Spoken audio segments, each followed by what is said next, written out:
بسم اللہ الرحمن الرحیم۔ ابھی جو میں بات کر رہا ہوں وہ آج کی دو تقرریوں پر میں چاہتا ہوں بات کرنا۔ آج جنرل ساحر شمشاد کو جوائنٹ چیف بنا دیا گیا ہے، اس کا فیصلہ ہوا ہے، اور جنرل عاصم منیر صاحب کو آرمی چیف کا فیصلہ ہوا ہے۔ میں اس میں تین باتیں اس موقع پہ کرنا چاہتا ہوں، اور آپ استاد سے خاص طور پہ یہ جو میں نے اس دن بات کی تھی کہ ہمارے افواج میں ریٹ ہے، ڈسپلن ہے، میرٹ ہے سسٹم میں، اس بات کی ایک بہت بڑی دلیل ہے جو تقرریاں ہوئی ہیں کہ جنرل ساحر شمشاد وہ ایک یتیم تھے، ماں باپ ان کے بچپن سے ہی فوت ہو گئے تھے، اور وہ کچھ مدت تک یتیم خانے میں رہے، ان کی پرورش یتیم خانے میں ہوئی۔ اس سے ثابت ہوا کہ یتیم بھی یہاں تک تینوں مسلح افواج کا، آرمی، نیوی، ایئر فورس، تینوں کا مسلح افواج کا سربراہ ایک یتیم ہے جو اپنی محنت کر کے وہاں تک پہنچا، اور آج اس کو 4 اسٹار جنرل بنا دیا گیا ہے۔ دوسرے جنرل عاصم منیر ہیں، یہ حافظ قرآن ہے، نہ صرف اکیلے خود حافظ قرآن ہیں، ان کے والد صاحب بھی حافظ قرآن ہیں، اور ان کے 2 بھائی بھی حافظ قرآن۔ تو یہ 2 تقرریاں اس بات کی دلیل ہے کہ یتیم ہو لیکن اس کے اندر کوالٹی ہو تو وہاں پہنچ سکتا ہے۔ ایسا نہیں ہے کہ آرمی چیف ہے تو اس کا بیٹا بھی آرمی چیف ہی ہوگا، اس کی کوئی مثال بھی موجود نہیں ہے۔ دوسرے جنرل عاصم حافظ قرآن ہیں، اور حافظ قرآن بھی ہیں، اور انہوں نے علماء کی مجالس میں جب وہ قرآن مجید پڑھتے تھے تو علماء کرام سے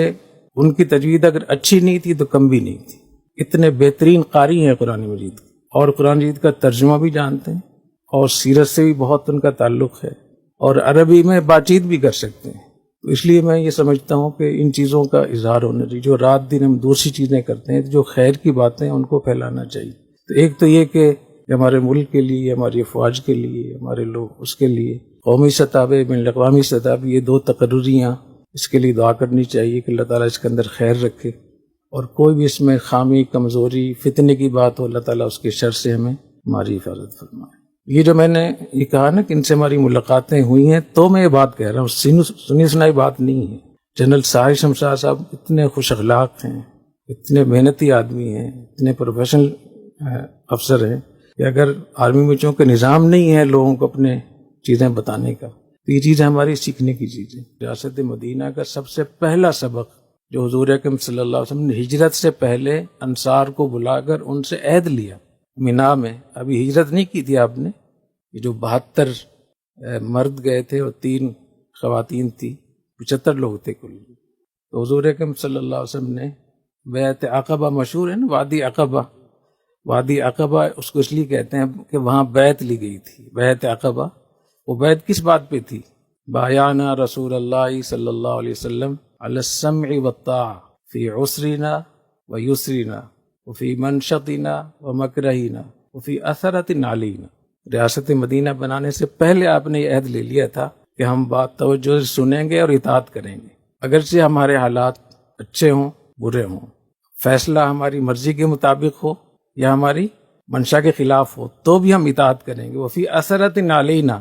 اور اگر ہماری حق تلفی ہو تو بھی اطاعت کریں۔ یعنی جو اثرت علینا ہے نا، اثرا اور ایثار میں فرق ہے۔ ایثار کا معنی ہوتا ہے اپنا حق دوسرے کو دینا، اثرا کا معنی ہوتا ہے دوسروں کا حق چھیننا۔ تو حضور اکرم صلی اللہ علیہ وسلم نے مسلمانوں کے اجتماعی نظم کو باقی رکھنے کے لیے ریاست مدینہ بننے سے پہلے یہ عہد لے لیا تھا کہ جو فیصلہ ہو جائے اس کو، میں سمجھتا ہوں کہ اب یہ جو فیصلہ ہو گیا ہے اس کو ماننا چاہیے، اور ظاہر ہے کہ کوئی ایسا فیصلہ نہیں ہو سکتا جو سب کے مطابق، ہر ایک کی اپنی اپنی ترجیحات ہیں، تو فیصلہ تو ایک ہی ہوگا نا۔ تو اب جو فیصلہ ہو گیا ہے تو حضور اکرم صلی اللہ علیہ وسلم کے ارشاد کے مطابق، اور جو ہمارے سیاسی حالات ہیں، معاشی حالات جتنے خراب ہیں، جہاں ہم بالکل ایک جام ہوئے ہیں، اس سے نکالنے کے لیے ہم سب کو دعاؤں کا بھی اہتمام کرنا چاہیے۔ اور یہ بہت اچھا موقع ہے کہ اللہ تعالیٰ نے ایک یتیم کو جوائنٹ چیف بنا دیا ہے، اور ایک حافظ قرآن کو آرمی چیف بنا دیا ہے، اور کیونکہ وہ قرآن کو جانتے ہیں، قرآن کا ترجمہ جانتے ہیں، سیرت کو جانتے ہیں، تو مجھے انشاءاللہ بہت امید ہے کہ وہ بہت خیال رکھیں گے۔ ایسی چیزیں نہیں ہوں گی جس سے خام خواہ کی فتنے کی بات ہو، انتقامی بات ہو،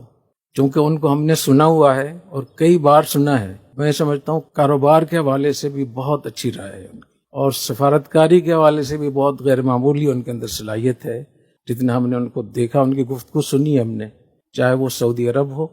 چاہے وہ امارات ہو، چاہے وہ ترکی ہو، چاہے وہ یورپ امریکہ کے ممالک ہوں، اور اس وقت ہمیں اسی قیادت کی ضرورت ہے. تو اللہ تعالیٰ ہمیں توفیق عطا فرمائے. سبحانک اللہم و بحمدک، اشہد ان لا الہ الا انت.